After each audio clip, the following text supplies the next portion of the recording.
নমস্কাৰ, আজি ব্লগটোলৈ আপোনালোক সকলোকে স্বাগতম জনাইছোঁ। ধুবুৰীত থকা ৰামৰায়কুঠি সত্ৰৰ পৰা আহি বৰ্তমান পালোহি কোচবিহাৰ আৰু কোচবিহাৰৰ যি ৰাজবাৰী আছে ৰাজমহল তাতে আহি পেলাই পালোহি আৰু এই ৰাজমহলৰ পৰিৱেশ চাওক কি ধুনীয়া, ইমান ডাঙৰ ৰাজমহল। প্ৰথমবাৰ দেখিছোঁ এনেকুৱা ৰাজমহল আৰু আপোনালোকে চাওক কেনেকুৱা পৰিৱেশ।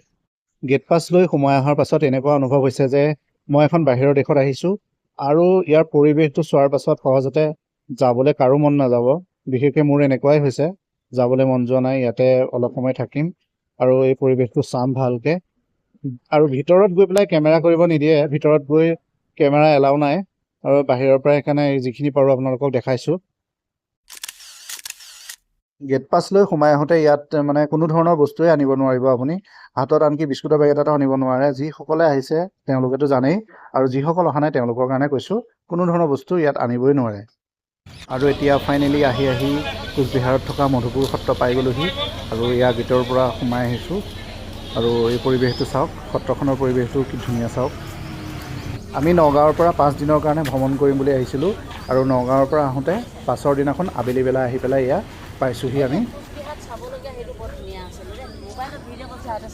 আজি ৰাতিটো আমি ইয়াতে থাকিম আৰু ৰাতিপুৱা ইয়াৰ পৰা ওলাই যাম আৰু বেলেগ সত্ৰত যামগৈ। সেইখিনি ভিডিঅ' আপোনালোকক পাছত দেখাই আছোঁ। আৰু ভিডিঅ'টো চাই যদি ভাল লাগিছে লাইক কৰিব, কমেণ্ট কৰিব আৰু ছাবস্ক্ৰাইব কৰিবলৈ নাপাহৰিব, যাতে নতুন নতুন ভিডিঅ' বনাবলৈ আপোনালোকৰ পৰা অকণমান প্ৰেৰণা পাওঁ।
যিমান শপতি হৰি